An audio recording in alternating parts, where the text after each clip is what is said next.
Thank you for joining us right now. This is a live look at Wayne County, Michigan, where President Biden arrived just moments ago. And in moments, he will join these auto workers in their strike. It marks a first in presidential history.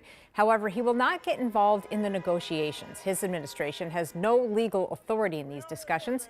The trip today comes one day before former President Trump is expected to make a visit to the area and speak with union members in Detroit. Right now, an auto worker strike outside the Stellantis plant in Plymouth is growing. The workers there are now seeing support from across the state.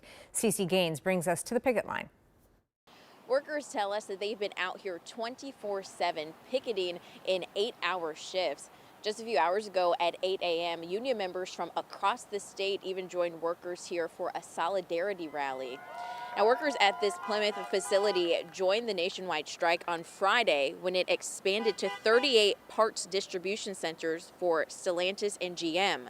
The union is asking for 36% raises in general pay over 4 years, a 32-hour work week with 40 hours of pay, the restoration of pensions for new hires, and a return of cost of living pay raises, among other benefits.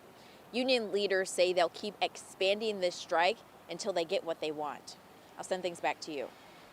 We're also hearing from workers on the front lines of that strike for the first time since it expanded to our area. You know, when we're out here on the line, we know that people are affected by this. And I think as much as it may not seem like it sometimes, we're actually out here fighting for the customer as much as ourselves. Well, as Cece just said, the workers at the Plymouth plant have been on the picket line since Friday when the original strike expanded to our area.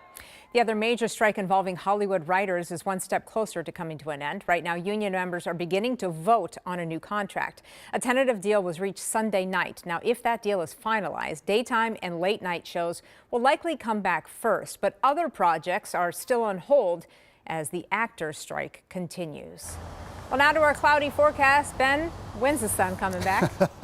Yeah, you know what? A couple of days without sunlight, and it's like, where is that sun? Right? Yeah, you know what? Eventually it'll come back, possibly as early as the end of the day today, but we do have brighter days in the forecast ahead, especially during the second half of the work week when some really warm temperatures are back in the forecast. Right now, however, a lot of cloud cover. You got to head north of North Branch, north of St. Cloud to see some brighter conditions, and you can see some very light rain showers rotating from east to west right through western Wisconsin right now. That main low pressure system, which has been impacting us over the last 3-4 days, is still in our vicinity, but it's slowly moving away from us, gradually loosening its grip on the upper Midwest. In the meantime, you can expect to see a lot of cloud cover. Right now, 64 degrees, and that's pretty much where temperatures are going to hold steady through the rest of the afternoon. East wind at 10 miles per hour. That'll be the same as well. And look at your hour-by-hour forecast. Again, doesn't change very much. We'll talk about when those that sunny streak of weather's in the forecast, and when 80 is a possibility, Rena. That's coming up. Oh, my. All right. Thank you, Ben. Yep.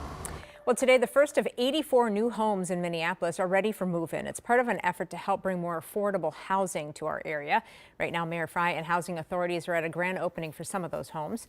The new 2- and 3-bedroom homes are at 16 different locations across the city, and experts estimate that they will help more than 400 families over the next 3 decades. Construction, I should say, on all of the homes is expected to be completed by the end of this year. An investigation is underway in St. Paul, where police say at least one person is hurt following a shooting last night. Police say it happened outside of this apartment on Hatch Avenue. They say a witness reported it may have started inside between 2 teenagers. One male was shot, another ran away. Officers say the victim is expected to be okay.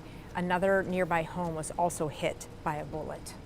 The Duluth East football coach is off the team, at least temporarily. The school district says Coach Joe Hietala is now on administrative leave. Officials say an investigation is underway after police got a report that Hietala was intoxicated at school during a volleyball tournament last weekend.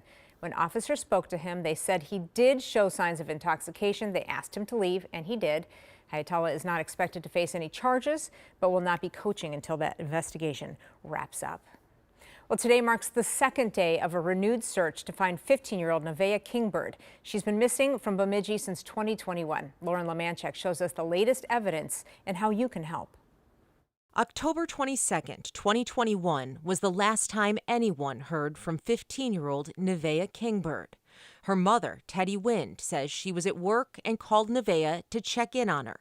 In a new interview with NBC News, Teddy says Nevaeh struggled with mental health issues and says Nevaeh had been having a difficult time after her friend died by suicide. I called a couple times and I didn't get an answer. I was like, oh, she's probably not back from the movies yet. So I kept on trying. And then she finally answered. And she was kind of slurring her words. I said, what's wrong with you? And she said, nothing's wrong with me, Mom. And then she started crying. Bemidji police tell NBC News that Nevaeh's phone was found at her house. Her family says they found a sweater that belonged to her in a nearby swamp. Initially, after Nevaeh disappeared, investigators conducted several ground, drone, and canine searches with no success. Now the Minnesota Missing and Murdered Indigenous Relatives Office joined by police and several indigenous groups to conduct a large-scale search for evidence. They hope to cover 150 acres in Bemidji over the next 2 days. Volunteers are needed. If you'd like to sign up, we have a link on our website. And if you have any information that can help bring Nevaeh home, please contact Bemidji Police. New this afternoon, the House Oversight Committee announced witnesses for its first Biden impeachment inquiry hearing on Thursday. They include a former assistant attorney general, a law professor, and a forensic accounting expert.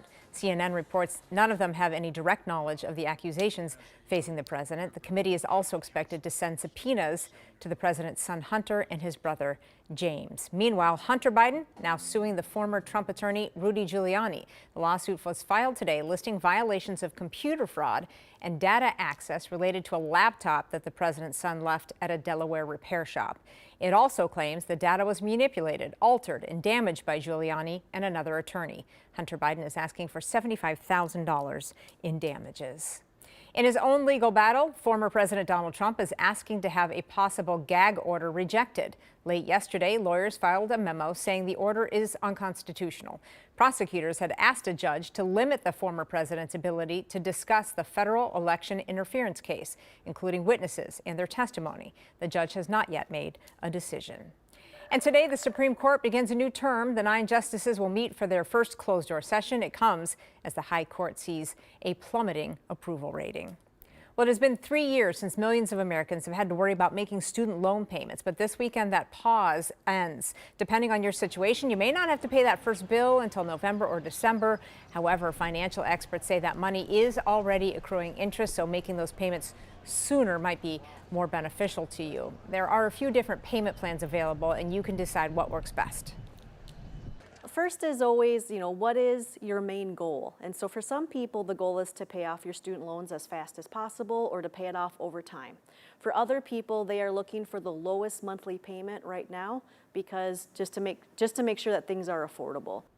Counselors say some borrowers may decide to stay with the same plan that they already started, but for many borrowers, the new SAVE plan might be a better option. You can learn more about it at studentaid.gov.